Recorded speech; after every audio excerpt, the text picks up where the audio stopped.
Hola a todos, muy bienvenidos a RWV de Vet Academia y gracias por su asistencia. Soy Margarita, mucho gusto. Nosotros, RWD, somos una compañía de ciencia y tecnología que se dedica a la salud de animal. Con más de 20 años de experiencia, nos hemos convertido en un proveedor de confianza y de equipos veterinarios. Nuestros productos incluyen equipos de anestesia veterinaria, ventilador, unidades dentales, dispositivos de terapia láser, análisis de orina y muchos otros productos de gran venta todo el mundo. Con el objetivo de ofrecer más servicios y conocimientos de esta área a nuestros valiosos usuarios, hemos creado la red W de Ver Academia. A través de esta plataforma esperamos compartirles información de nuestros productos y proporcionarles la información valiosa sobre las prácticas veterinarias. Tanto si es usted veterinario, técnico veterinario, como si está simplemente interesado en este campo, este seminario es perfecto para ustedes. Ahora permítanme presentarles el tema y el conferenciante de esta academia con placer. El tema de esta sesión es fracturas maxilofaciales, eh, radiología intraoral, tomografía y resolución. Hemos seleccionado cuidadosamente este tema para abordar algunos de los problemas y avances más acuciantes en el campo. Y estamos muy orgullosos de tener doctor Luis Mauricio Tapilo Pizarro para esta academia. Y muchos bienvenidos al doctor Luis Mauricio. Aplausos. Gracias. Hola, doctor. Hola, ¿cómo estás?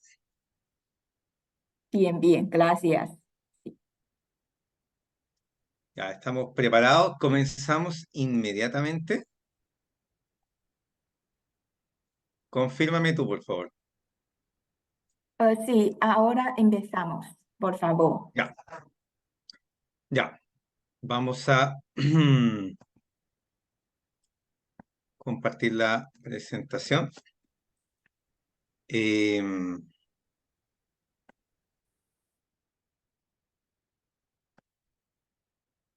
ya, hola, buenas tardes. Y como buenos latinos que somos, seguramente van a llegar muchos atrasados, así que no es extraño aquí en nuestro continente.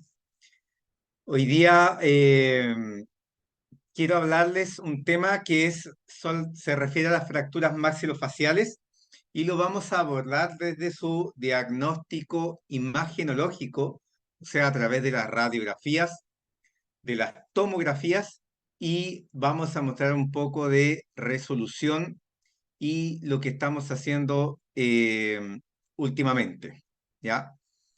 Em, Me apoya en esta ocasión la Academia de la empresa RWD, que es una empresa china que tiene muchos productos. Vamos a ir hablando algo de algunos de sus productos para aprovechar la charla también en agradecimiento a esta invitación que me hicieron.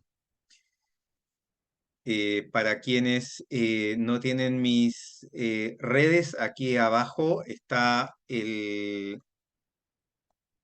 mi Instagram. Mi, Aquí abajo está el Instagram, el Facebook. Ya se está usando poco el Facebook, pero el Instagram se mueve bastante. Yo no sé cómo es el modo de trabajo de la empresa, pero a mí personalmente no me molesta si quieren abrir el micrófono y preguntarme. Ya me cuesta leer a través del chat e interrumpir. Fer, hola, ¿cómo estás? Qué un gusto saber que estás ahí. ¿Cómo se llama?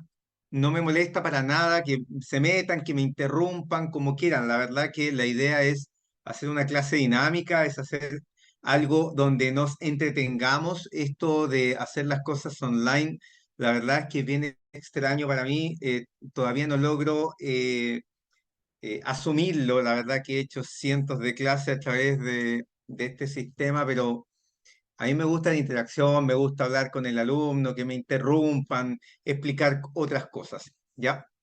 Así que esto vamos a irnos de a poquito porque hay harto tiempo, así que no nos vamos a apurar como habitualmente lo hacemos.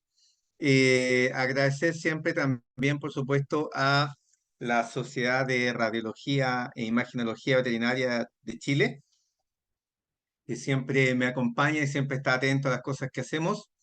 Y ahí están los dos logos de mi empresa, que es Odontología Veterinaria Chile y Centro Quirúrgico Maxilofacial Veterinario. Hola, hola a todos los que están saludando ahí. Muchos seguramente no me deben conocer, eh, y a los que me conocen, bueno, mejor todavía. Yo soy médico veterinario de la Universidad de Chile, soy chileno también. Me dedico básicamente a cirugía maxilofacial, a oncocirugía de cabeza y cuello. Hago también traumatología y ortopedia, y obviamente odontología, que es la base de todo. Esto lo realizamos en conjunto con mi equipo en pequeños animales fundamentalmente, pero también vemos pacientes exóticos y de vez en cuando estoy invitado a un zoológico a ver las patologías dentales de algunos grandes felinos y primates básicamente, como sale ahí en la foto cuando operamos un tigrecito blanco. Yo soy diplomado en imagenología de pequeños animales de la Universidad de Chile también, y soy profesor de muchos diplomados, solamente en posgrado, de muchos diplomados en mi país, la mayoría de ellos de odontología, algunos de cirugía maxilofacial. En algunos también participo desde el punto de vista imagenológico, ya sea lo que vamos a ver ahora, que es radiología intraoral y escáner. Em, Básicamente también hago algo de imagenología, de traumatología y ortopedia acerca de fracturas, no necesariamente maxilofaciales, también apendiculares y de columna. Y también estamos en algún diplomado de medicina interna. Soy miembro, como lo mencioné recién, de la Sociedad Chilena de Radiología Veterinaria y también de la Sociedad Chilena de Traumatología y Ortopedia Veterinaria. Y ahí está el nombre de mi clínica, digamos.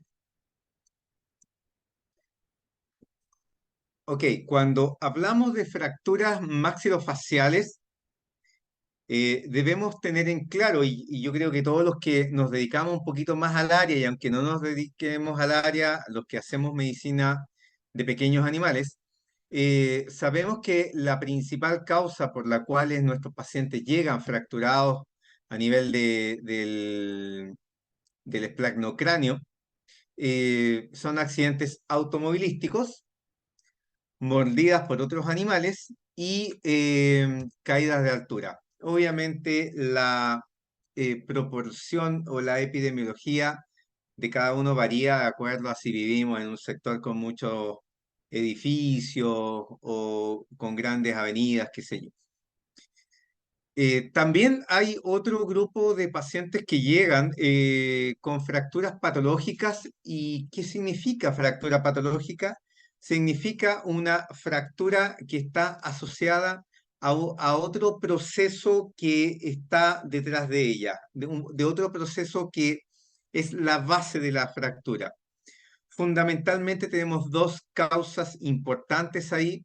Una es la enfermedad periodontal avanzada y otra es la neoplasia que produce osteolisis. En la enfermedad periodontal avanzada, menciono ahí algo que es periendodóntica, porque normalmente un paciente, y algo que ocurre muy frecuentemente en el primer molar inferior de nuestros perros de razas pequeñas o más aún los toys, en la cual tenemos un cuarto premolar ocupando un espacio importante de la mandíbula, o sea, disculpen, un primer molar inferior. Voy a dibujar aquí más o menos una estructura. Entonces, tenemos una pieza dental que empieza con un cuadro periodontal, es decir, las estructuras que le sustentan, ya sea la encía, el hueso alveolar, parte del hueso mandibular, el ligamento periodontal, estas estructuras a través de principalmente cuadros infecciosos se van deteriorando y va provocando esta pérdida de normalmente retracción de encía y pérdida ósea, ¿ya? Entonces esta línea de la encía va bajando y aquí donde estoy marcando, donde estoy dibujando, tenemos un espacio que tiene dentina, o sea, disculpen, cemento y no esmalte, ¿ok? Debemos recordar que la pieza dental se protege del ambiente externo a través del esmalte. Por lo tanto, una enfermedad periodontal, que es una enfermedad donde perdimos estas estructuras y y ya a nivel de estas estructuras ya no hay esmalte, tenemos que las bacterias pueden atacar este sector con mayor agresividad, con mayor capacidad, debido a que no tiene el esmalte protectivo. Entonces, acá comienzan a meterse la bacteria, las bacterias invaden toda esta red de canales que tiene el diente y llega finalmente al conducto o al canal radicular.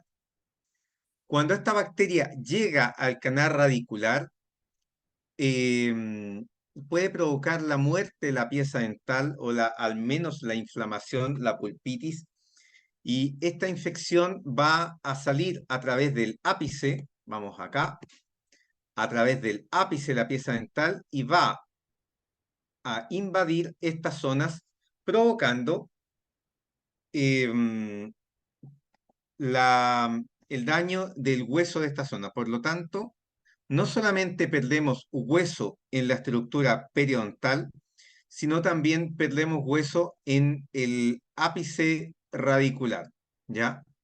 Por lo tanto, y esto es lo que se llama una enfermedad periendodóntica. Por lo tanto, en una mandíbula donde tenemos que el hueso llega hasta aquí prácticamente, vamos a tener la pérdida del hueso periapical y la pérdida del hueso periodontal. Esto genera un punto de debilidad, de adelgazamiento del hueso mandibular a tal nivel que facilita su fractura, ¿ya? Por lo tanto, encontrarnos con fracturas del primer molar inferior es algo bastante frecuente y hay que tener cuidado, por favor, cuando hacemos limpiezas dentales sin radiografías previas al procedimiento, porque aquí lo que puede ocurrir es que en nuestro consultorio, en nuestra clínica, quebremos esta pieza, esta mandíbula a nivel de esa pieza, o tal vez ya había instaurado una fractura y la hacemos más evidente. Por lo tanto, vamos a tener un tutor o un dueño bastante disgustado y con la responsabilidad de quien está realizando el procedimiento por no haber realizado un procedimiento tan básico como las radiografías previas, ¿ya? Esto ocurre normalmente en el primer molar inferior, pero también puede ocurrir en los caninos debido a la escasa cantidad de hueso a ese nivel. Muchas neoplasias producen también estas fracturas. Obviamente hoy no nos vamos a referir a eso porque las fracturas patológicas no se reparan, sino que debe removerse el hueso afectado por el tumor, tanto la zona invadida la zona ósea invadida por el tumor, como los tejidos blandos invadidos por el tumor. Hoy no nos referiremos a eso, pues son fracturas de otras características que tal vez en algún futuro podamos hablar de ellas. Están las fracturas iatrogénicas que tienen relación a lo que acabo de mencionarle, que hay una fractura patológica de por medio y simplemente lo que hizo el colega o quien está realizando el procedimiento es terminar de fracturar un hueso ya debilitado. Y hay otras fracturas iatrogénicas que se pueden ocurrir también en huesos no debilitados por fuerzas excesivas o inadecuadas. Cuando reparamos, cuando hacemos una cirugía de fractura mandibular o maxilar, nuestro principal objetivo siempre es una correcta oclusión. Es un poquito distinto a lo que, un poquito voy a decir solamente, a los objetivos de las fracturas del esqueleto apendicular, porque en el esqueleto apendicular lo que buscamos es que nuestro paciente camine y camine bien. Tal vez en las fracturas del esqueleto apendicular puedan aceptarse ciertos grados de error en la reparación con ciertos grados de rotación o flexión de los cabos fracturarios. Digo tal vez porque la corriente más actual, o sea, algo que siempre se ha dicho, pero lo que hoy en día ya está, se habla muy fuerte, es que el paciente no solamente debe recuperar el caminar, sino también debe tener una adecuada reparación para que los vectores biomecánicos no se alteren y no estemos dañando las articulaciones, por ejemplo, una fractura de radioulna, que puede haber una incongruencia a nivel de codo debido a una incorrecta reparación. Em, en boca, la oclusión siempre va a ser lo primero, ¿ok? Y hay que tener muy claro porque cuando reparamos la fractura sin estar preocupado de la oclusión, normalmente las alteraciones de oclusión son brutales. Un mal alineamiento en la zona caudal mandibular de apenas 2 milímetros, que en un brazo es absolutamente aceptable, en una cara de un paciente de tamaño grande, va a generar unas desviaciones enormes a nivel rostral de incluso más de 1 centímetro. Así que ojo con eso, que debemos estar preocupados de la oclusión primero que todo y después nos vamos a dar cuenta cómo lo manejamos eso.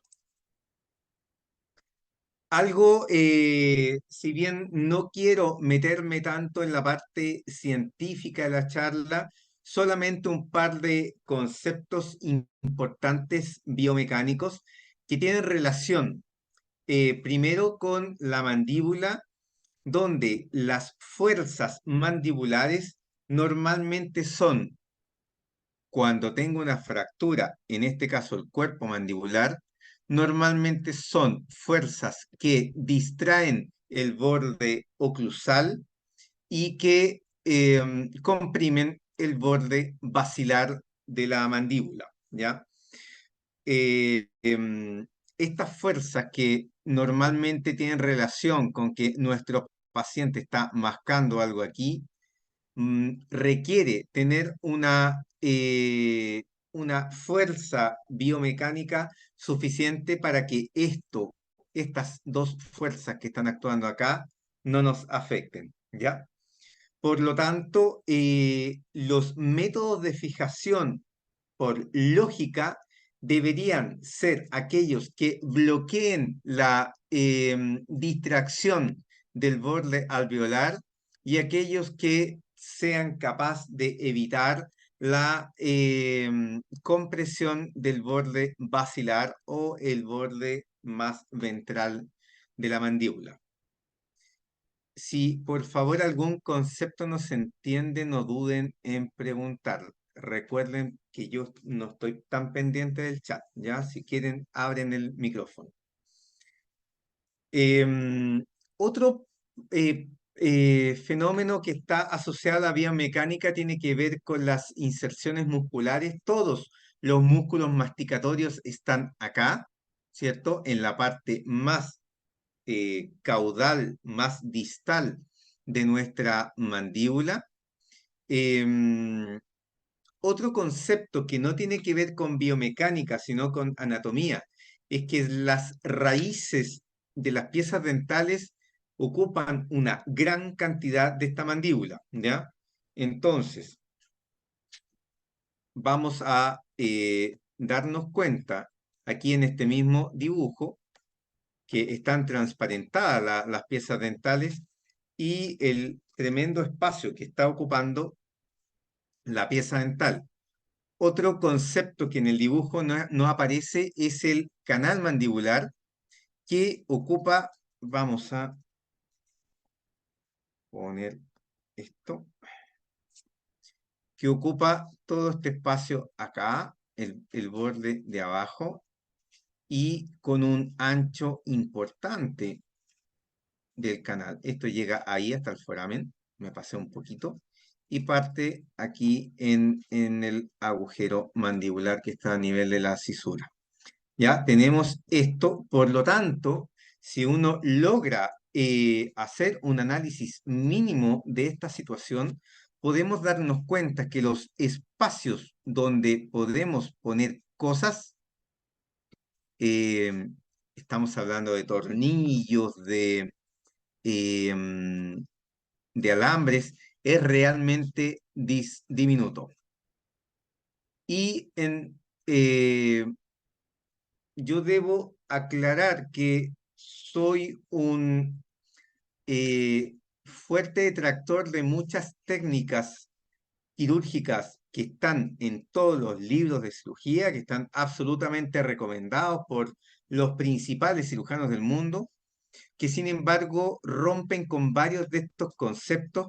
Por lo tanto, hay que tener cuidado cuando uno diga, bueno, esta cirugía está descrita, esto se hace, esto lo dijo tal o cual autor. Por lo tanto, es lo adecuado. Si por favor tengamos siempre el criterio de que tenemos un paciente al cual si le dañamos una raíz, va a tener un dolor crónico y el objetivo nuestro como médicos no solamente es sanar, no solamente es dejar funcional al paciente, sino que mejorar su calidad de vida. Y cuando lo estamos dejando con dolor crónico, no estamos cumpliendo con el concepto de calidad de vida. Por lo tanto, debemos ser criteriosos en nuestras decisiones asociadas a los elementos que vamos a usar en la quirúrgica mandibular y maxilar. En algunos libros hablan de que se recomienda la reparación de caudal a rostral de la mandíbula y después de la maxila. Sin embargo, vamos a observar algunos casos donde yo hago un manejo como un todo, ¿ya? No hago primero una cosa o primero otra, trato de hacer un todo donde la oclusión es la base principal, donde yo me sustento y de ahí empezamos a armar estas fracturas que a veces pueden llegar a ser muy complejas.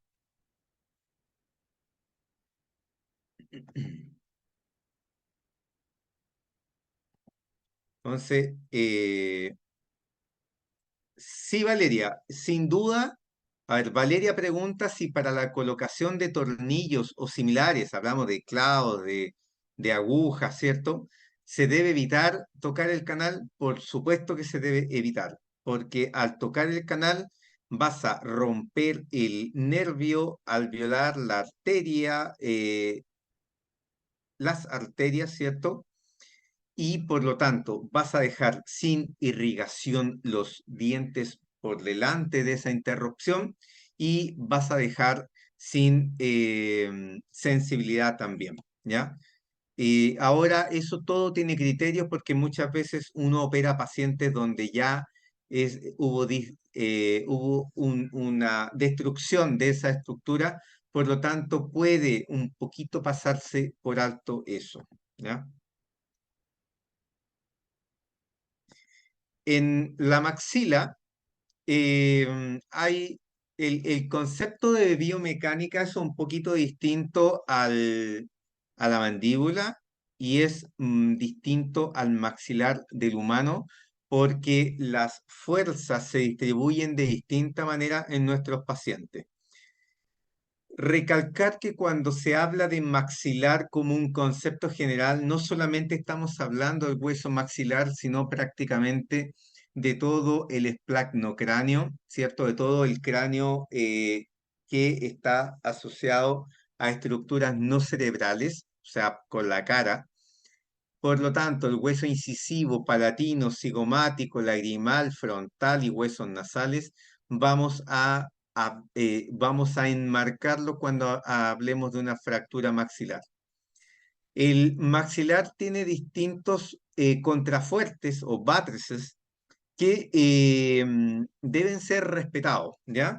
Y esto hace compleja la reparación maxilar muchas veces porque tenemos, por ejemplo, esta zona del hueso nasal, donde una fractura o una luxación del hueso nasal con el maxilar va a provocar el hundimiento de los huesos nasales o también una fractura generada por una mordida va a generar hundimiento de varios huesos. Por lo tanto, por ejemplo, poner una placa de osteosíntesis en esta dirección aquí a lo largo, normalmente no va a ser adecuada, ¿ya? Una placa de osteosíntesis tal vez funcione mejor de lado a lado, o también vamos a mostrar algunas técnicas bastante sencillas para resolver la compresión de algunos huesos en la cara. Sin embargo, las fracturas maxilares, debido a que aquí no hay articulación prácticamente y no hay movimiento, eh, muchas de ellas no requieren una estabilización, ¿ya? Si es siempre y cuando no comprometan los contrafuertes. Obviamente todo este concepto de contrafuertes y de biomecánica es mucho más complejo. Es para hablar muchísimas horas de ello, pero creo que los conceptos que acabo de poner por lo menos va a generar un mejor entendimiento de cómo tomamos las decisiones. Ahora, cómo diagnosticamos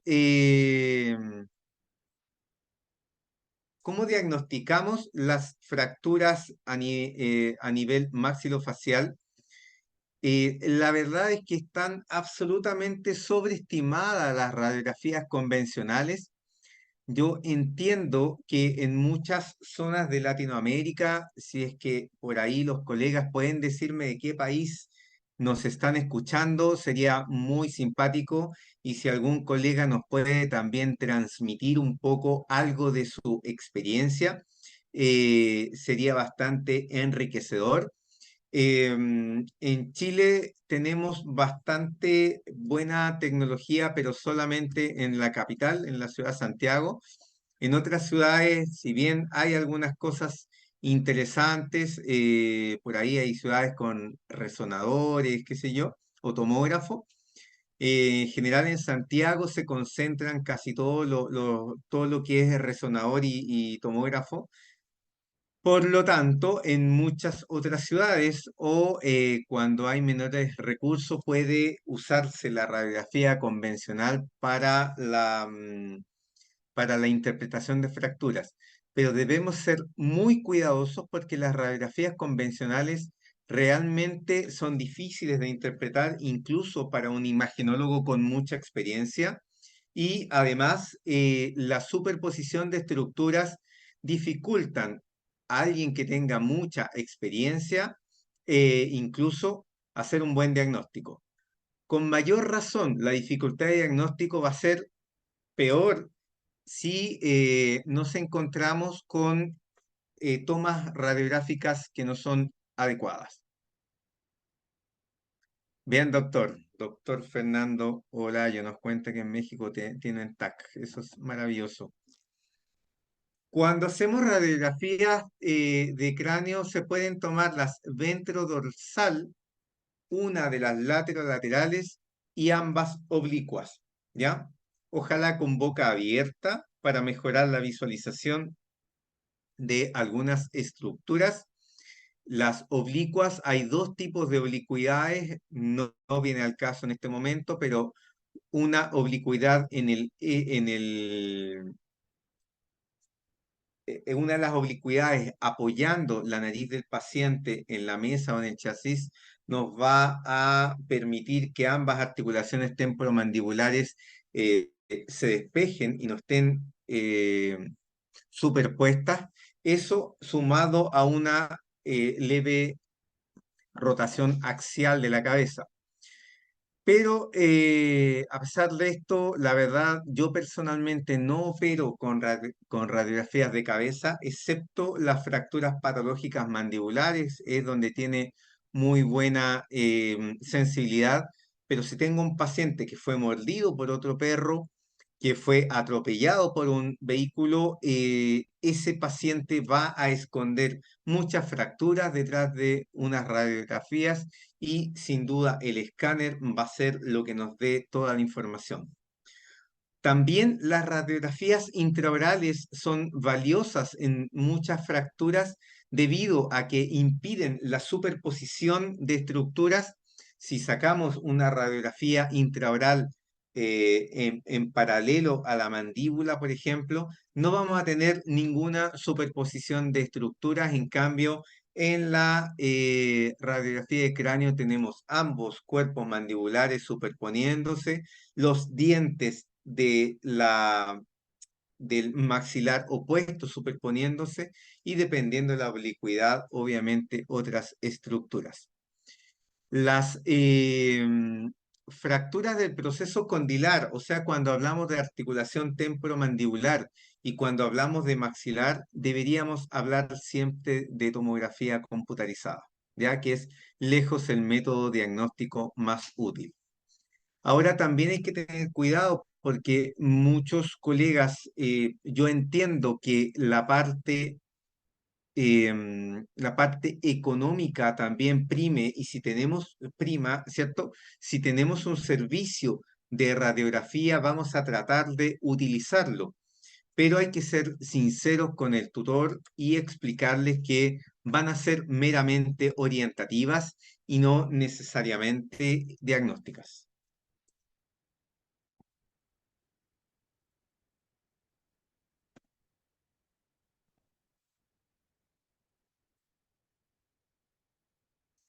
Eh, bueno, obviamente les devolvemos un poco la mano a nuestros amigos de RWD. Ellos tienen equipos de pie para veterinaria. También tienen estos sistemas de equipos digitales portátiles que son muy útiles para quienes hacen radiografía ambulante, ¿cierto? Los que van a varias clínicas. Para quien trabaja en su propia clínica, yo lejos recomiendo un equipo que sea de pie, ¿ya? Porque no nos podemos irradiar. Aquí tenemos también que existe este pedestal a mano derecha donde se puede adaptar el equipo portátil, pero por favor, he visto en muchos lugares, he visto muchos lugares donde los colegas sacan radiografías e incluso sin protección. Eso no debe ser por ningún motivo ser aceptado, ¿ya? Eso debe quedar súper claro. Por algún motivo, en algún lado aprendieron que podían sacar radiografías sin protección. La verdad es que eso es una aberración y nos estamos irradiando y dañando mucho. El problema es que la radiación no se ve. Y obviamente aquí tenemos los sensores digitales. Normalmente los sensores que más estamos usando hoy en día son estos que son digitales directos. También existen los digitales indirectos, que son más caros, pero tienen ciertas versatilidades. Por ejemplo, los indirectos tienen placas blandas, por lo tanto son más fáciles de adaptarlo a la boca del paciente. Esa placa se introduce en una estructura que lee y traduce y nos va a mostrar la imagen. Estos sensores directos son un poco gruesos y un poco molestos en la boca, pero la verdad es que con buenas técnicas radiográficas se pueden hacer prácticamente todas las radiografías de boca en cualquier paciente. Cuando vamos a operar, siempre, siempre, siempre debemos tener respeto por el dolor de nuestros pacientes. Cuando monitorizamos de manera correcta a un paciente, nos damos cuenta que la anestesia, ya sea TIVA con intubación y oxígeno, por favor, cuando yo hable de TIVA, estoy hablando de una anestesia en la cual se está usando la vía venosa para introducir medicamentos anestésicos. Cuando yo hablo de esto, igual, de todas formas, el paciente debe estar intubado, debe estar con soporte de oxígeno y ojalá ventilatorio, ¿ya? Entonces, ya sea que usemos TIVA o ya sea que usemos anestesia inhalatoria, en ambos casos conectado a oxígeno e intubado, en particular en boca, sabemos que no es suficiente la analgesia que entrega esta forma de anestesiar, ¿ya? Por lo tanto, la anestesia locorregional o local es importantísima asociarla en particular cuando vamos a hacer procedimientos tan invasivos como operar maxilar y mandíbula. Hay bloqueos que son más sencillos, como el bloqueo del foramen infraorbitario. Este bloqueo del foramen infraorbitario va a anestesiar la parte de los caninos superiores y va incluso a llegar a la raíz proximal de este premolar, ¿cierto? Que es el 207 y el 107.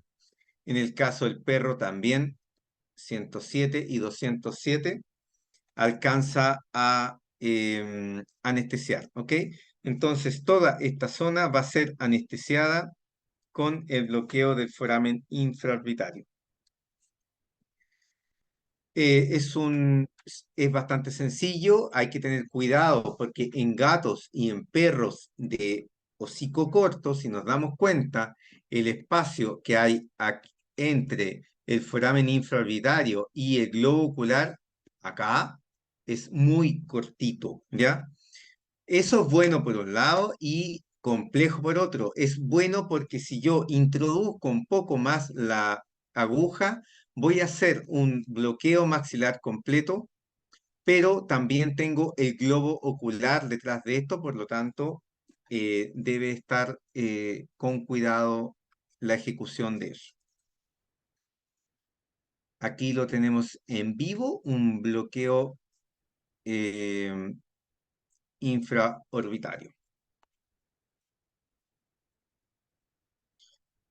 Otro bloqueo muy importante que debemos saber y aprender cuando trabajamos en boca es el bloqueo del nervio alveolar o mandibular también se le puede llamar, que se hace el bloqueo a nivel de este foramen mandibular.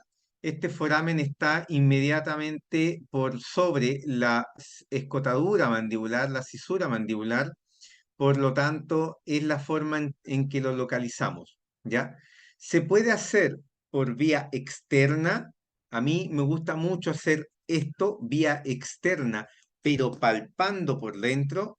Es decir, yo palpo el foramen con mi dedo, tengo que palpar el foramen o bien la depresión que se produce a ese nivel. Entro con la aguja por fuera y la aguja toca mi dedo, obviamente con la mucosa entre medio. Si me equivoco, me puedo pinchar, evidentemente. Y esto va a anestesiar toda la mandíbula, ¿cierto? Incluso tanto el cuerpo como la rama mandibular, incluso hasta el coronoides. Por lo tanto, podemos operar parte de la articulación temporomandibular con este bloqueo. Podemos también trabajar en las inserciones de los músculos temporales. Acá, tal como lo mencioné, pongo mi dedo por dentro, palpo esta depresión y a nivel de la escotadura voy a poner la aguja. Cuando yo siento la punta de la aguja a nivel de esa depresión, voy a instilar. Normalmente nosotros usamos bupivacaína. En la gran mayoría de los libros, paper y todos lados, no recomiendan la bupivacaína debido a que puede provocar un adormecimiento de la lengua y su traumatismo e incluso amputación porque el paciente no lo siente, ¿ya? La verdad es que eso se genera bajo varias condiciones. Uno debe ser cuidadoso en la cantidad de anestésico que instila y en el lugar de instilación. Si yo tengo la certeza que el lugar estoy bien, voy a instilar bupivacaína, lo hago en el 99,999% de los casos, solamente no lo hago cuando tengo que repetir el bloqueo y ya estamos cerca de la dosis tóxica de bupi y usamos la lidocaína, ¿ya? Básicamente esas dos herramientas uso yo. Em, en miles, realmente miles de pacientes, jamás hemos tenido un accidente con ninguna lengua, ¿ya? También esta instilación puede ser desde el intraoral y normalmente usamos como referencia la apófisis angular. Vamos a retroceder. La apófisis angular es esta, ¿cierto? La apófisis angular y el último molar, que es este pequeñito de acá, ¿ya? Entonces, imaginariamente, estamos hablando de mirando al paciente desde dentro de la boca. Imaginariamente trazo una línea acá y justo el punto medio va a ser la depresión o el ingreso del nervio, ¿ya? Entonces, acá tenemos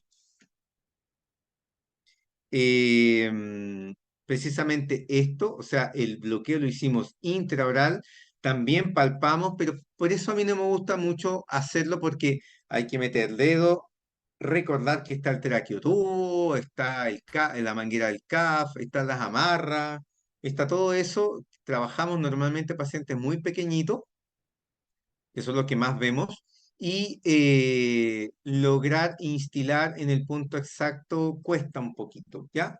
Hay gente que lo prefiere, yo prefiero el otro modo. Esto lo podemos hacer en cualquier paciente, siempre y cuando tengamos, podamos localizar el foramen de la mandíbula, ¿ya? Este es un monopapión que tenía una pieza dental con caries. Otra cosa que hacemos bastante es lo que está en la foto de la derecha, donde, si se dan cuenta, ahí hay un globito, ¿cierto? Hay una vesícula donde hemos instilado, además, aparte del bloqueo mandibular, hemos hecho un bloqueo local para disminuir, al menos en este paciente, porque es un paciente zoológico, entonces ahí no puedo tener nada de riesgo de que pueda accidentarse. Por lo tanto, la cantidad que yo instilé acá en el foramen fue bastante bajita y me ayudé con el bloqueo local. Pero el bloqueo local siempre ayuda mucho, ¿ya? Mm, esto es para toda la mandíbula. Si queremos solamente trabajar en los caninos o incisivos, podemos ayudarnos solamente, o sea, podemos ayudarnos con esta técnica que es un poquito menos invasiva porque duerme menos, un sector más pequeño, ¿cierto? Y sería los caninos y los incisivos delanteros, alcanzando a el primer premolar inferior y tal vez a la raíz mesial del segundo premolar, ¿ya? Depende de la posición del foramen, depende de varias cosas, pero el foramen mentoniano principal se bloquea de la siguiente forma, ahí lo ubicamos, también se palpa. La palpación de ese foramen es particularmente compleja en los gatos porque ahí está el pliegue labial que es muy grueso y nos dificulta poder tocar el foramen, por lo tanto normalmente lo hacemos por conocimientos anatómicos nomás, ¿ya? Y cuando no logramos dar en el interior del foramen, bueno, hay que instilar alrededor. Puede ocurrir también. Esta técnica nos va a servir muchísimo cuando hagamos los bloqueos a nivel de la sínfisis mandibular. Tenemos también el foramen, o sea, el bloqueo maxilar del nervio maxilar, que se puede hacer, tal como le explicaba recién, un infraorbitario más profundo, o también se puede hacer por detrás de la última muela, acá, para llegar a esta zona donde vamos a anestesiar todo el nervio infraorbitario y también vamos a anestesiar nervios que vienen hacia acá y que van por dentro en el paladar, ¿ya? Así que ahí anestesiamos toda esa parte. Hay un paper neozelandés que describe hasta un 17% de inyección intraocular con esta técnica, em, pero insisto, la verdad es que con buen conocimiento anatómico no deberían ocurrir esos accidentes. Y mucha experiencia, por supuesto. Ahí estamos mostrando el bloqueo maxilar en un paciente bastante grande tamaño. Por lo tanto, las consideraciones anestésicas, ¿cierto? Aparte de usar anestesia locorregional, tiene muchas consideraciones. Por ejemplo, tal como lo mencioné recién, tanto el tubo endotraqueal es importante utilizarlo siempre, ojalá siempre con CAF. Hay algunos tubos de pacientes muy pequeñitos, como el 2,5, el 3, que a veces no vienen con CAF. Por favor, si existen hoy en día tubos con CAF, mejor usarlos eso. Y paquetes de gasas en el fondo de la boca para que no esté saltando cosas hacia la parte caudal de nuestro paciente. Pueden usarse esas compresas marcadas con hilos largos para que no se queden ahí por accidente quedarse. En mi caso no lo hacemos así, la verdad que el equipo está ultra concientizado, que hay que revisar a cada rato el fondo para que no se nos estén quedando las gasas, ¿ya? Entonces, la oclusión, como nuestro objetivo principal es la oclusión, va a obligarnos a hacer algunas técnicas especiales de intubación, ¿ya? Una de ellas es el traqueotubo cortado. Ya vamos a mostrar una foto de eso, ¿ya? Una de ellas es el traqueotubo cortado, donde ensamblamos y desensamblamos el traqueotubo para estar evaluando oclusión. Y en los casos más complicados podemos hacer una intubación por faringotomía o una transmiloidea o sublingual. Hoy por hoy, yo por lejos opto por la sublingual, aunque en casos de solo de reparación de sínfisis mandibular podemos usar el tubo cortado, ¿ya? Sin embargo, los casos que me llegan a mí no suelen ser sencillos, suelen ser bastante complejos, por lo tanto la intubación sublingual la usamos montones en los politraumatizados.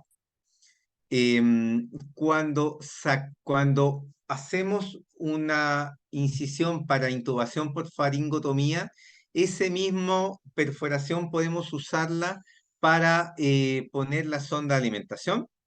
Normalmente dejamos que cierre por segunda intención y la intubación sublingual a mí me permite hacer una sutura de la mucosa, no suturo afuera, no suturo piel. Ahí dejo que cualquier contaminación o cosas que hayan pasado drenen simplemente, pero sí puedo suturar la mucosa oral. En respecto a la parte anestésica, también hay algo que se suele hablar poco en nuestra profesión, que es el apoyo ventilatorio. Hoy por hoy, prácticamente el 100% de nuestros pacientes, o muy cercano al 100%, entran con apoyo ventilatorio. La verdad que la ventilación mecánica disminuye mucho los requerimientos energéticos del paciente. Eh, si bien esta empresa nos está apoyando en esta charla, igual debo hacer hincapié que solamente conozco dos empresas que tienen ventilación mecánica inteligente y el ventilador mecánico inteligente, que es bastante caro, pero es una tremenda inversión, nos ayuda a que, digamos, tenemos muchísimas ventajas. Una, la ventilación y con el volumen y frecuencia adecuado para el peso de nuestro paciente, ¿ya? La ventilación con volumen y frecuencia adecuado para cuando nuestro paciente tiene restricciones del compliance pulmonar, o sea, un pulmón que no puede distenderse normalmente, requiere una ventilación mecánica distinta. Por eso el ventilador mecánico inteligente es tan maravilloso desde ese punto de vista. En mi centro nosotros operamos una cantidad de pacientes, de perros, por ejemplo, sobre los 13, 17 años, enorme, y la ventilación mecánica ha sido una herramienta fundamental. También el ventilador mecánico tiene un poco, detecta las apneas, ¿cierto?, del paciente, o cuando lo estamos sacando de anestesia, puede detectar cuando este paciente no está respirando, o bien si por casualidad se nos soltó el, el ducto, digamos, va a acusar que no está conectado, ¿ya?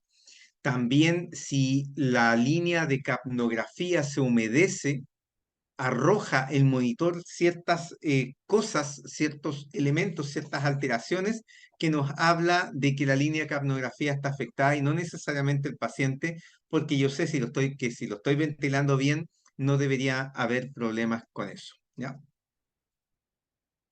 Aquí tenemos entonces a mano izquierda, esta es una intubación donde tenemos un traqueotubo acá que termina y sigue acá. Y este trozo de acá, acá, acá es un trozo que une ambos.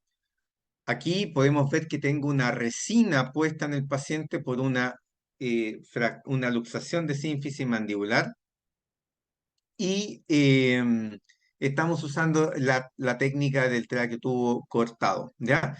Eso se puede hacer así, como está en la foto, con una copla, o bien la parte de atrás puede ser más grande que la parte de adentro y acoplarse directamente. En el caso del medio se hizo una intubación por faringotomía, si se dan cuenta, bastante caudal donde está el traqueotubo, siempre con capnografía, ¿cierto? Este era un paciente que no podía abrir la boca debido a la fusión del arco cigomático con la rama mandibular, así que fue bastante complejo y preferimos trabajar con la intubación por faringotomía, cosa que ya no estamos haciendo y usamos este tercer método que es la intubación sublingual. Aquí estamos mostrando en este video precisamente esto, ¿ya? Yo saqué la parte de atrás del traqueotubo, ¿cierto? Está por ahí dando vueltas en la parte derecha. Acá está, ¿cierto? La copla con el traqueotubo y estamos corroborando que tengo una correcta oclusión gracias a ese traqueotubo cortado que está adentro. También soltamos las amarras de los lados para que pueda hacerse lo que estamos mostrando. Ok, correcta oclusión. Vamos a despertar a nuestro paciente. Cuando trabajamos sobre resinas, ya, estos son métodos no invasivos, esto de acá, ¿cierto? Cuando trabajamos sobre resinas, yo lo que estoy haciendo ahora es usar composite fluido, que es bastante, queda bastante liso, pero cuando hay rugosidades tenemos que alisarlas. Para eso usamos fresas o algunas herramientas que esto quede muy liso y que no vaya a dañar la lengua o la mucosa de nuestro paciente. Estas herramientas obviamente van conectadas al contraángulo y muchas veces hay que hacer extracciones dentales a los pacientes, por eso estas técnicas deberían ser siempre hechas por especialistas odontólogos o bien por traumatólogos con alto conocimiento en odontología y en el uso de herramientas como esta que estamos viendo ahí, que es un carro trimodular portátil. Ya pasando a la parte quirúrgica, podemos ver lo que nos dicen los libros, de que podemos hacer bloqueos con alambre, ¿cierto? Con cerclaje. La verdad que esta foto la ha llegar a ese nivel de precisión donde no vas a tocar las raíces es tremendamente difícil. Se puede hacer con radiografía intraoral, pero si nos damos cuenta, precisamente estos alambres de acá están en medio del canal mandibular. ¿Ya? Por anatomía, eso está en medio del canal mandibular. No me gusta lo que dicen muchos libros, no me gusta. También porque generan una falsa sensación de que estamos haciendo las cosas bien. Y otra cosa que en los libros sale muy bonito es esto, porque precisamente este es un punto muy intenso de distracción del hueso. O sea, ese hueso, hay fuerzas de tensión importantes, pero el gran problema de esta zona es que en perros pequeños, en gatos, es muy delgada. Por lo tanto, pasar un alambre, lo empezamos a apretar y empezamos a rasgar el hueso. ¿Ya? Aquí abajo sí, esta alambre está bastante bien puesta, pero como recién dijimos, aquí tenemos que controlar las fuerzas de compresión, no la de tensión, ¿ya? Por lo tanto, ese alambre no controla muy bien la fuerza de compresión. Yo prefiero usar placa o cuando usamos alambre tiene que ser un alambre bastante grueso, ¿ya? En la parte maxilar, acá también hablan, esto es tremendamente difícil de hacer, ¿ya? Está descrito, insisto, pero hay técnicas más sencillas que ya vamos a ver. Cuando queremos invadir, ¿ya? O sea, yo por lejos, lejos, lejos, siempre voy a preferir la técnica no invasiva. Pero cuando queremos invadir, podemos invadir con mini placas y tornillos o con alambres de cerclaje, ¿cierto? Las mini placas y tornillos las vamos a usar en fracturas conminutadas principalmente. Yo casi no las uso en maxilar, excepto en la parte dorsal. En la mandíbula caudal, de todas maneras, lo uso muchísimo.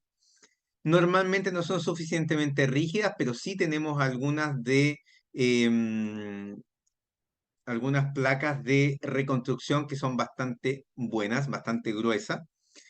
Y las más delgaditas las vamos a usar cuando tengamos mucha certeza que esa mandíbula está bastante estable. Recordemos que la fractura de una mandíbula igual está sustentada por la integridad del otro lado. Las condilectomías, o sea, la remoción de la cabeza articular de la temporomandibular se puede hacer cuando tenemos luxaciones no reductibles, en luxaciones recurrentes o en fracturas con fragmentos desplazados o involucrando la superficie articular. Hay que remover todos los fragmentos y es muy similar a una osteotomía de cabeza femoral. Está descrita en libros con Rongier, con estas pinzas de hueso o con fresa de hueso. La verdad es que yo prefiero usar el piezo quirúrgico, que es una herramienta que casi los libros no la describen, pero sí está muy descrita en quirúrgica humana. Ya el piezo quirúrgico es lo que estamos usando.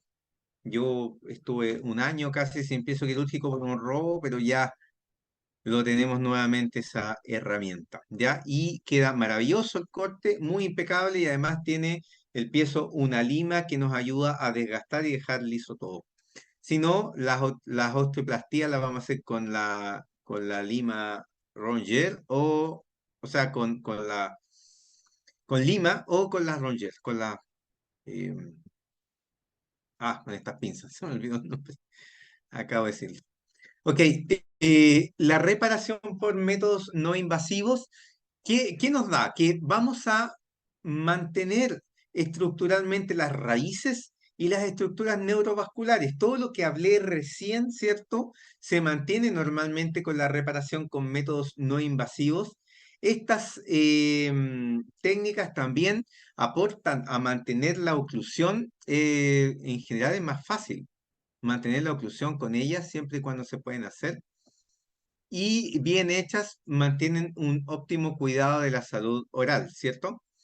Si tenemos fracturas por detrás del primer molar mandibular, ya no funcionan tanto. Ahí tenemos que usar técnicas especiales donde metemos unos tornillos o bien, mejor, lo que a mí me gusta hacer es la placa en la mandíbula, ¿ya? Cuando nos anclamos a los dientes debemos tener ojo con la salud periodontal porque dientes de muy mala calidad van a salir volando. Em, no se recomiendan en fracturas altamente conminutadas, sin embargo se pueden hacer. Ojo con eso, ¿ya? Y obviamente si hay fragmentos perdidos porque no va a reparar. Por eso la placa va a reemplazar esta parte de hueso que falte. Em, Hay un tipo de fijación que a mí no me gusta hacer personalmente. Podría realizarla cuando hay bajo recurso económico para ayudar un poco la parte económica del tutor, pero yo casi no la hago nunca, que es la fijación intermaxilar o maxilomandibular, donde usamos los caninos inferiores y superiores, ojalá los cuatro o por lo menos dos de un mismo lado, para evitar que el paciente abra y cierra la boca. Eso va a mantener bastante estable la mandíbula y puede ayudar a reparar, pero es un paciente que no puede abrir la boca con las temperaturas que en estos momentos tenemos aquí en Santiago de Chile, eso puede llegar a matar por un shock térmico a un paciente. Así que con todos los cuidados de temperatura y todo eso. La luxación de sínfisis está descrito el uso de alambre circunmandibular y creo que el 100% de los colegas lo maneja. Yo jamás hago alambre circunmandibular porque estoy comprimiendo tejidos blandos con esta vuelta que damos aquí abajo, ¿ya? Entonces, estamos comprimiendo tejidos blandos, estamos provocando dolor y dolor crónico en nuestros pacientes, ¿ya? En algunos casos no requiere cirugía, ojo con eso. Una estabilización simplemente con algunos bozales podría llegar a ser suficiente, ¿ya? Y cuando hacemos radiografías para controlar, como las sínfisis no están mineralizadas, puede confundirnos.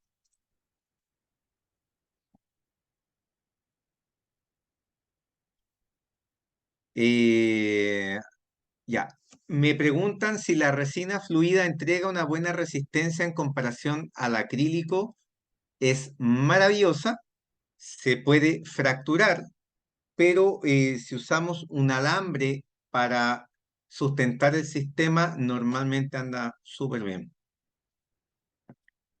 Aquí está una representación, una foto de una resina.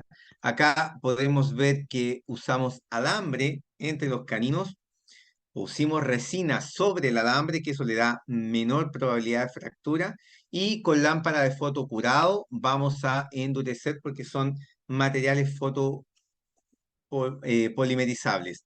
Ahora, también se puede usar el metacrilato, el metilmetacrilato, y ese metacrilato es autocurable, pero genera una alta temperatura, así que hay que tener cuidado de ir enfriando la zona para que no se nos vaya a quemar la pulpa dental. A mano derecha tenemos el resultado de esto y si nos damos cuenta, aquí el tubo nuevamente está cortado, ¿ya? Por lo tanto, verificamos oclusión con eso. Si se dan cuenta, en este paciente hay un leve step entre los incisivos de un lado y del otro. Eso me está diciendo que hubo una fractura maxilar, pero el step es ínfimo. Esta imagen está muy agrandada, por lo tanto no justifica hacer una reparación maxilar. Ahí tenemos más casos. Obviamente, después tenemos que radiografiar a nuestro paciente y verificar, ¿ya? Ahí dijimos ya, las fracturas palatinas normalmente no requieren manejo quirúrgico. Acá tengo una placa de ALPS en mandíbula, ¿ya? Tiene tornillos bloqueados, por lo tanto, con dos por lado estamos súper bien. Acá tenemos una fractura un poquito crónica, si se dan cuenta, estos bordes están un poquito redondeados.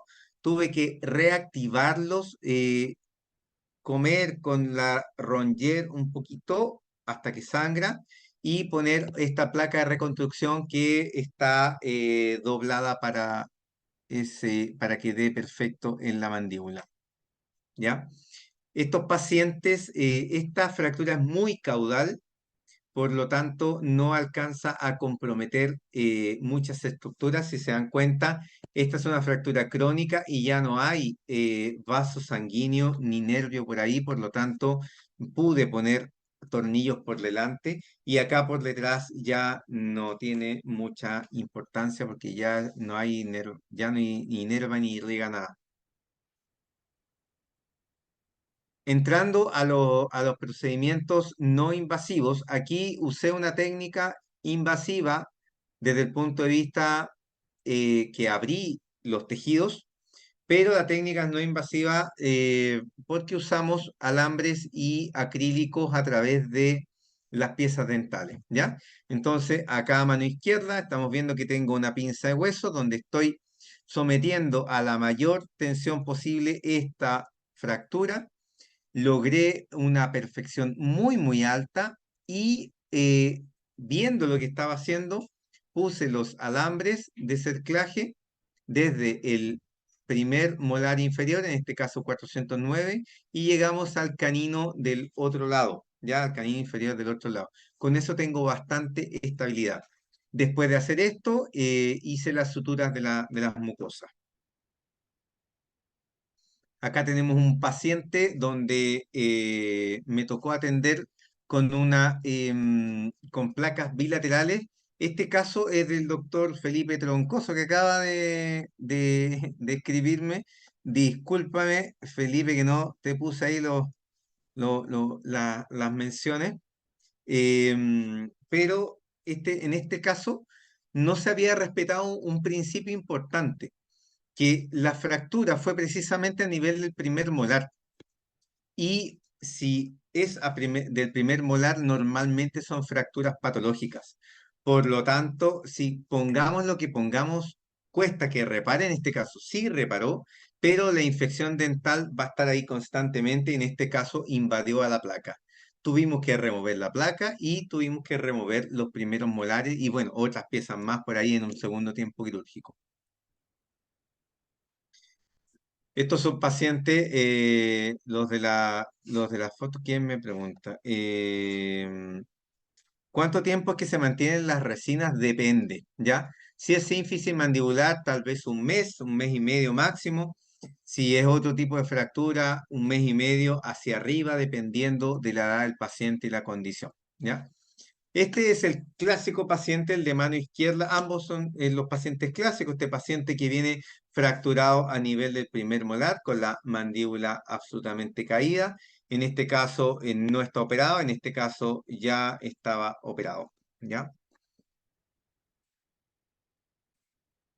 Algo que ya se está incorporando, un concepto nuevo, es la reparación de tejidos, la desinflamación de tejidos acelerada gracias a el láser, ¿ya? Aquí pusimos un par de fotitos del láser de RWD que está haciendo posible esta charla, ¿ya? Así que el láser, tanto desde el punto de vista quirúrgico, lo usamos harto en boca, pero en este caso lo podemos usar desde el punto de vista de la fisioterapia. Recién operado el paciente, podemos aplicar el láser.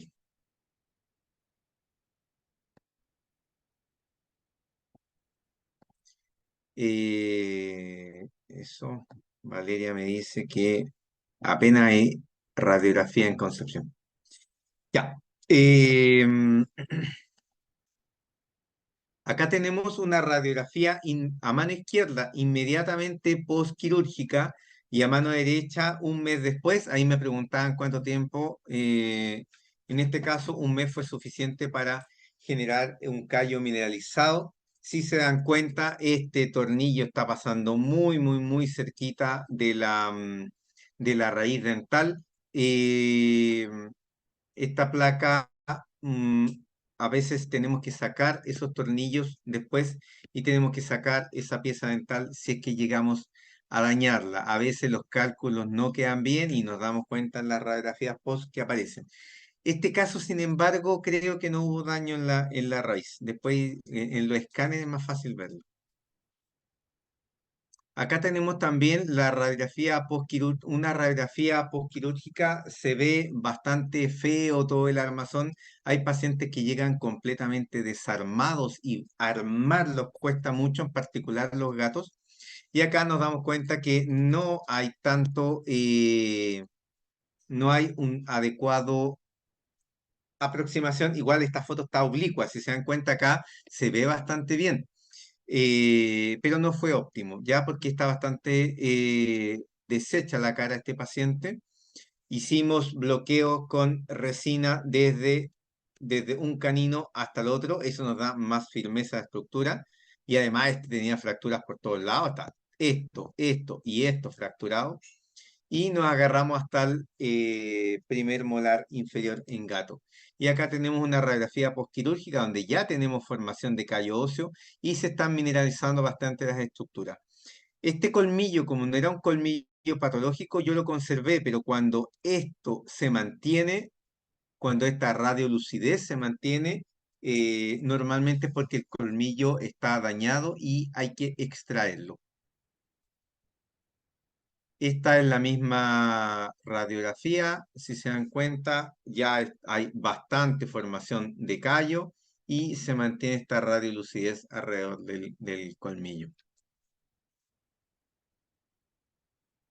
Ahora, algunos pacientes, por ejemplo, este no tiene colmillos, entonces, y el otro colmillo estaba en muy mala condición, hubo que retirarlo, pero tenía fracturado acá y luxado acá, o sea, es una luxofractura, ¿ok? La tentación podría ser de poner un tornillo de lado a lado, un tornillo compresivo, ¿cierto? Puede ser. Estas imágenes están muy magnificadas, esto es muy pequeño, pero en este caso los tejidos blandos, bien suturados y bien afrontados, fueron suficientes para mantener la estabilidad, ¿ya? Esta es una radiografía más o menos un mes después de un paciente al cual no se le puso ningún sistema de fijación, excepto una sutura adecuada de los tejidos blandos. Esta es la que mostramos recién, o es la que viene, no, es la que viene ahora. Este es otro paciente también, completamente desarmado. Ahí tenemos la resolución con un tutor que no entendía nada, con una intubación sublingual, si se dan cuenta, ¿ya? Y el resultado de la reparación fue esto, donde está bastante bien aproximado. Hay fractura, que hay fractura, que hay fractura. Y un mes después, aproximadamente, un mes y medio después, nos damos cuenta que está todo reparado. Aquí falta un poquito de mineralización, pero ya prácticamente se podía remover la resina. En esta foto nos pasó lo que estaba preguntando recién el colega, donde puede fracturarse la resina, pero el alambre nos mantiene todo en su posición, ¿ya? En este caso, este paciente se le removió el aparato en ese momento. O no, no se removió. Se reparó, se puso más resina nuevamente y lo citamos más o menos unos 20 días después y esto ya estaba completamente sano. Ahí ya hay mineralización, ya hay un avance bastante bueno.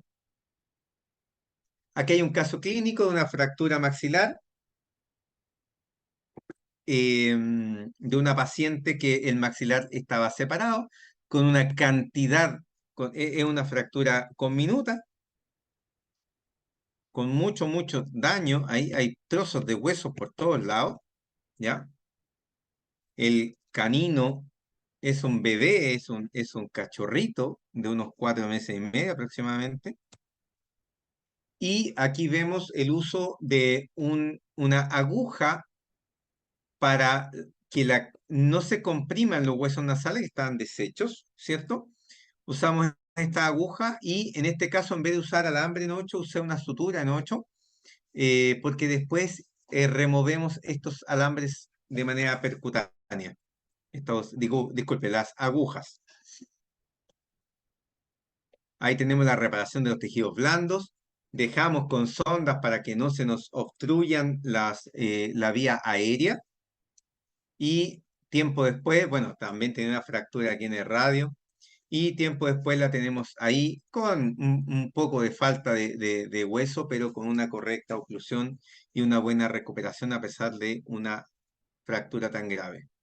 Algunos pacientes no lo podemos reparar. Esto venía con una resina gigante.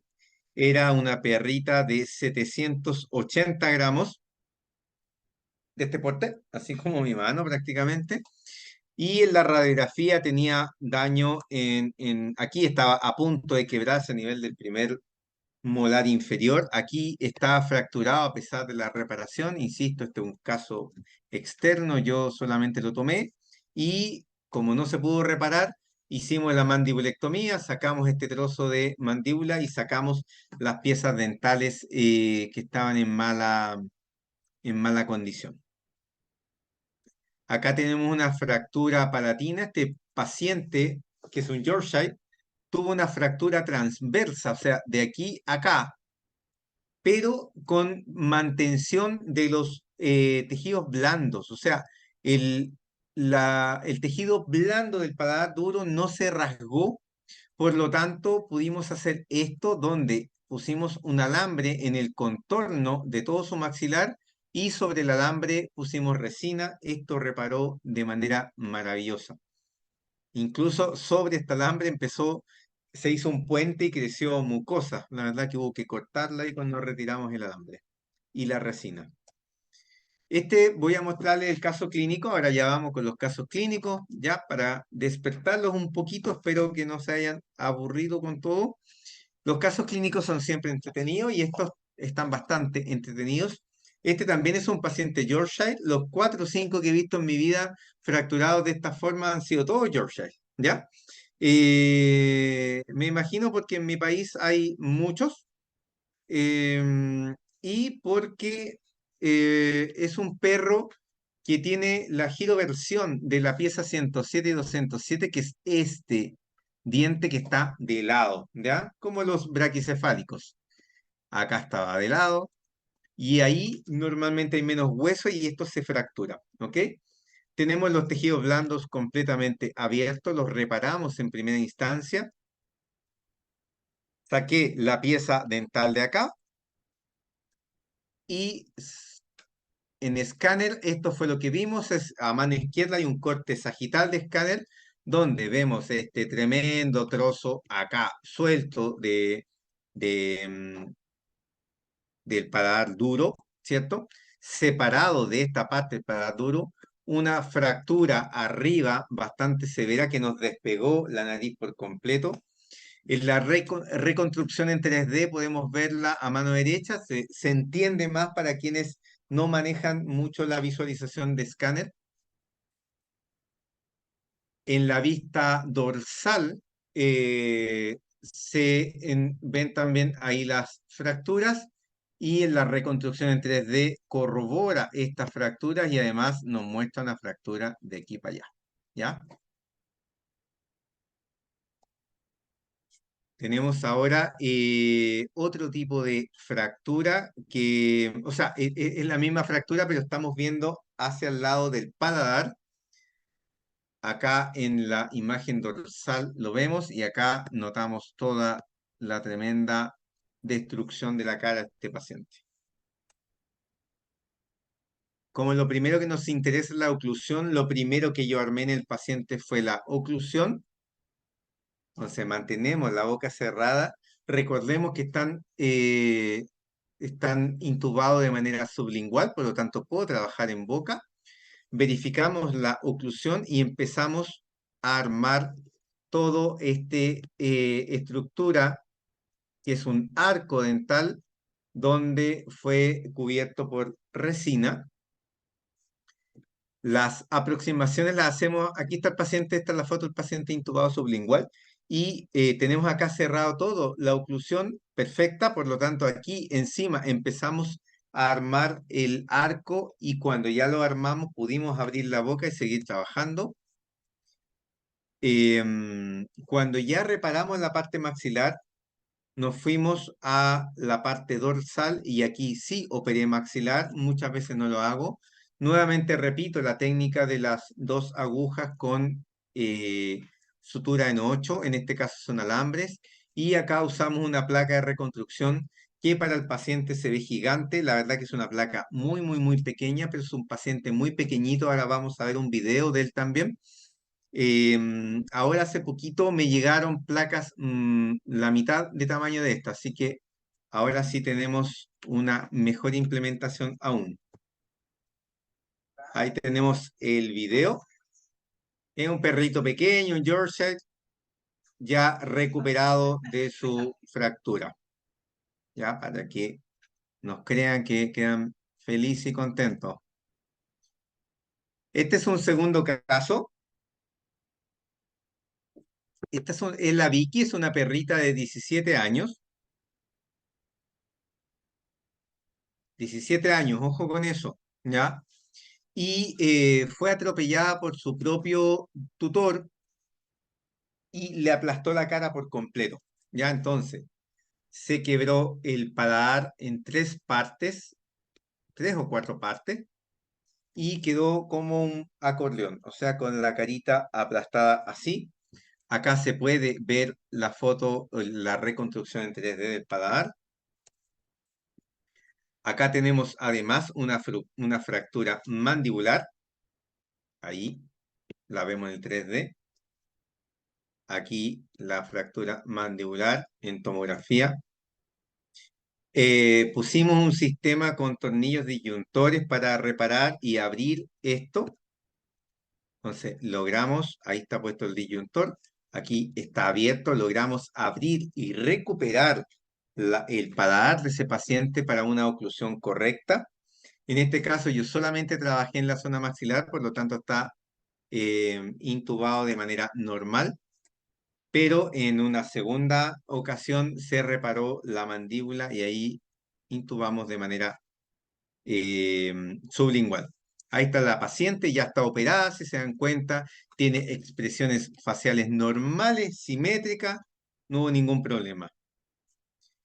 Y un caso bien severo que nos tocó ver, básicamente este paciente nos llegó debido a esta tremenda fístula oronasal, pero además el paciente tenía no tenía hueso, porque debido al TBT, a una neoplasia que invade el hueso, pero que es fácil de tratar con vincristina. Claro, resuelve la neoplasia, pero ya se comió todo lo que había en hueso, y los tejidos blandos que no tienen dónde sustentarse también se perdieron. Aquí está la tomografía, si se dan cuenta, acá debería haber un puente de hueso, acá también, acá también, acá también, acá también, ahí. Todo eso debería ser hueso, ¿ya? Y no hay nada de eso. Acá obviamente debería ser así, así, así, por completo, así, así, así y así.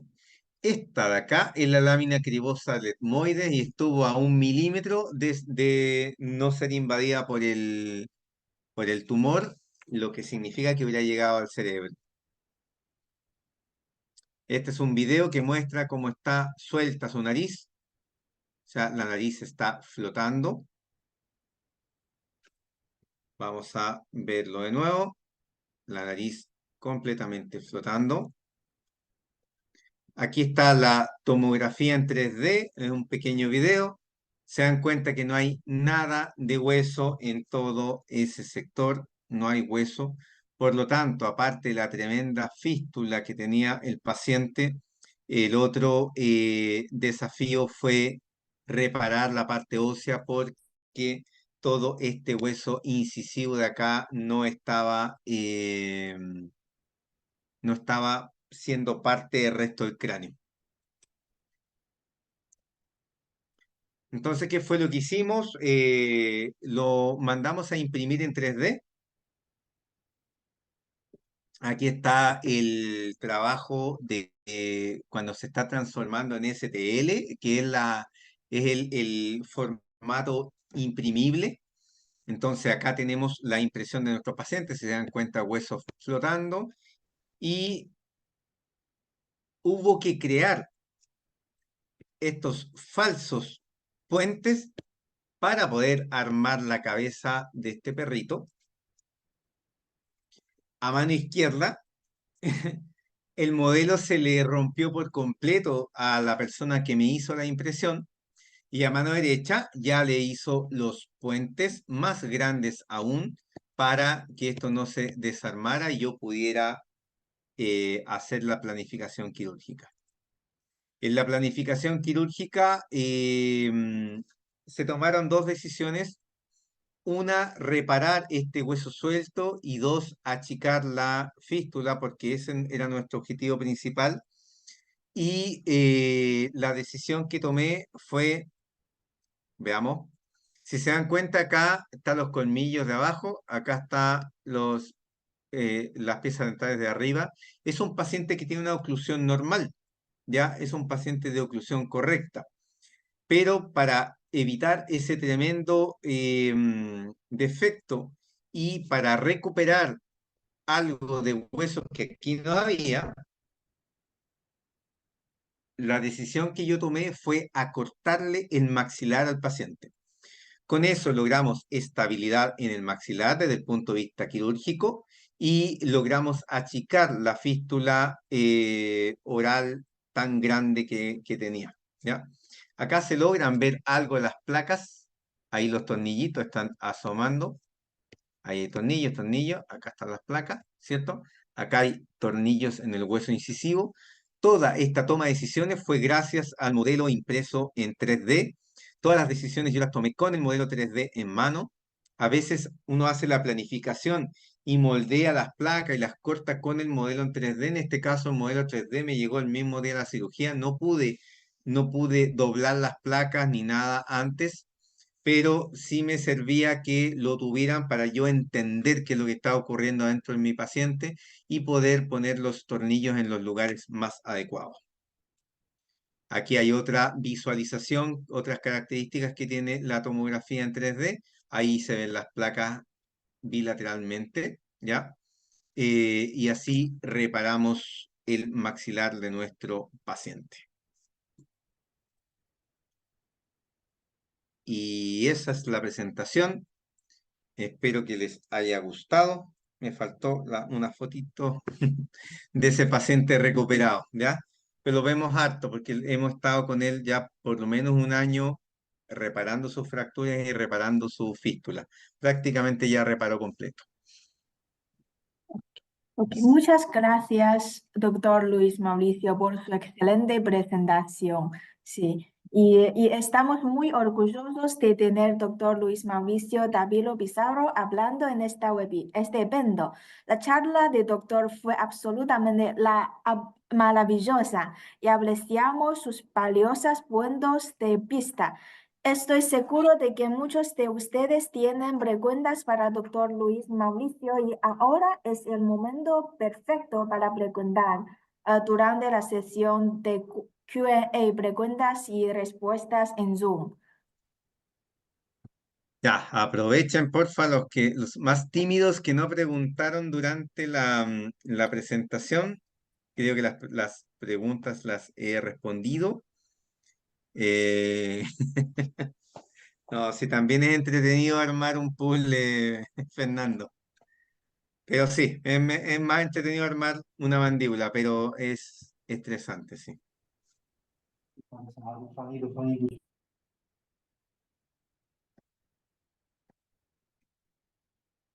¿Qué más? Preguntas, doctores. Aprovechemos la instancia.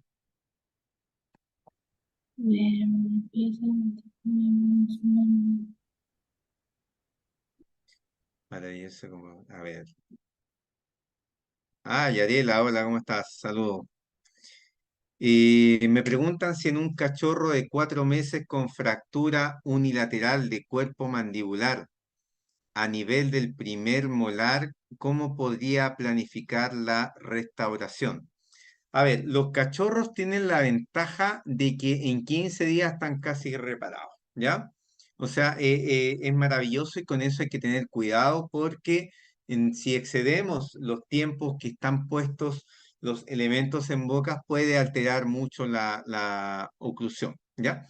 Así que si es a nivel del primer molar, yo en cachorro sería lo más conservador posible. Tal vez si es simple unilateral, usaría simplemente un bozal o espadarapo para mantener esa oclusión. No metería tornillos ni nada, sí, tal vez alambre, pero el alambre para que quede en su lugar nomás y no se nos desplace, ¿ya? No sería un alambre mayormente estabilizadora, sino evita que se mueva para otros lados. Entonces, un alambre simple, muy, muy ventralmente para no dañar el canal mandibular. Obviamente sacamos una radiografía intraoral para eso y medimos la radiografía, cuántos pasos tenemos y ahí podríamos pasar un alambre, ¿ya? Y manejarlo con bozal, a los 15 días ya debería estar reparado. Todo en boca es donde eh, más modificación de decisiones hay. Esto es paciente a paciente, ¿ya? Es muy difícil que tengamos una receta de cocina que nos sirva para todo. Gracias, Valeria.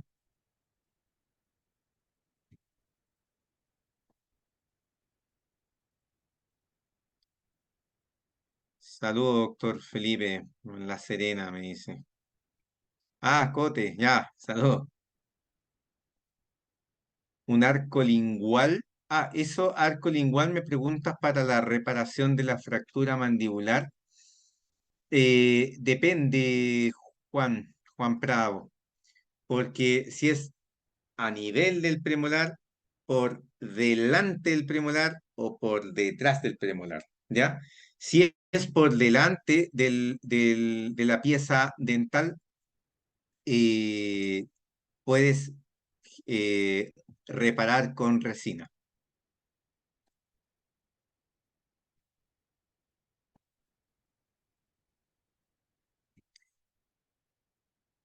A ver, ¿cómo que?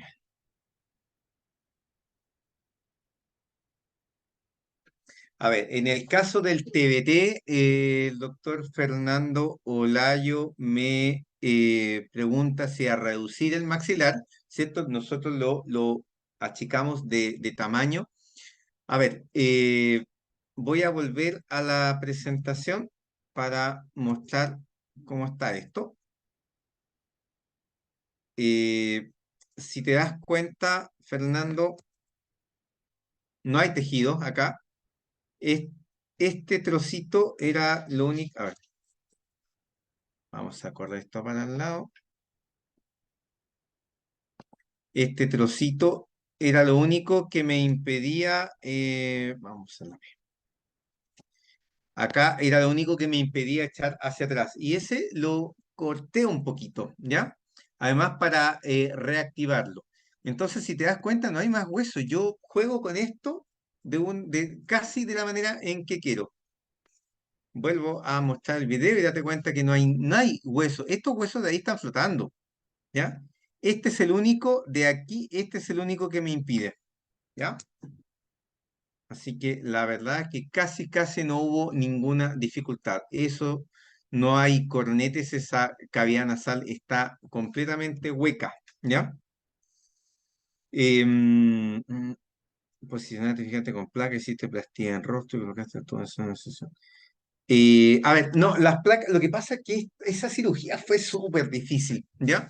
Fue muy difícil, así que puse una placa un día, quedé agotadísimo mentalmente a pesar de los modelos en 3D, no había de dónde agarrar, la oclusión se perdía cuando iba apretando los tornillos, la verdad que pasaron muchas cosas, después tuve que doblar la placa hasta que logré que dejara de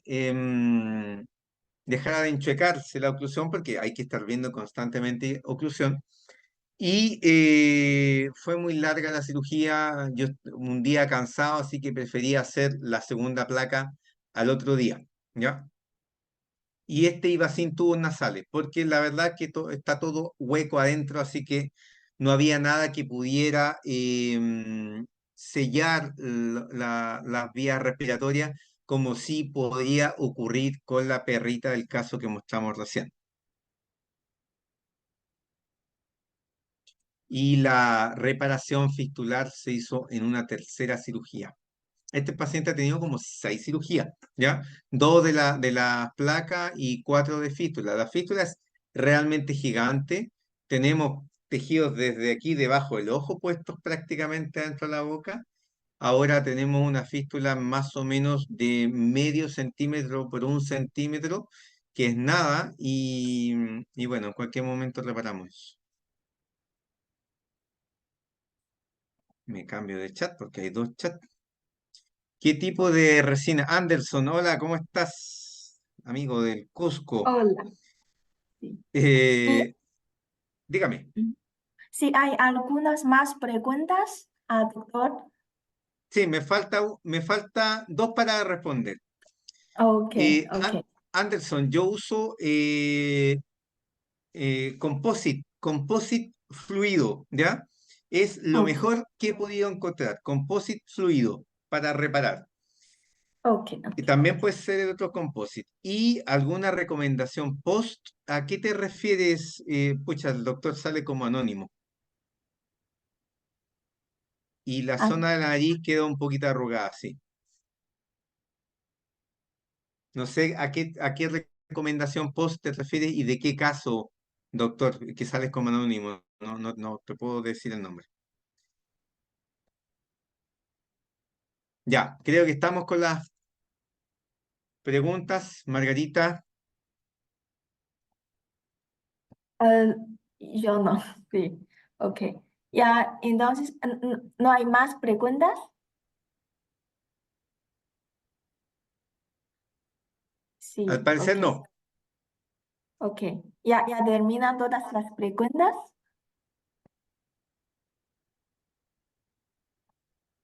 ¿Aló? Sí, estamos Ok, listos. Nada ok. más.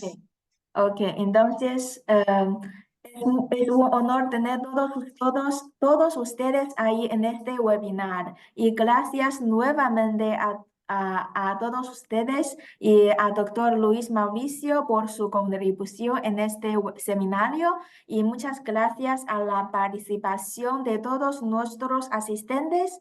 Con este concluye la academia de hoy. Si ustedes quieren ver el replay de esta webinar o si necesitan más información, no dude en ponerse en contacto con nosotros por correo electrónico o a través de nuestras redes sociales que se muestra en la pantalla. Y el próximo seminario web correrá a cargo del doctor Alexander Sánchez. Por favor, no olviden marcar sus calendarios y estén atentos a los detalles de inscripción que les enviaremos en breve. Hasta la próxima. Hasta luego, nos vemos. Muchas gracias. Nos vemos. Gracias a todos.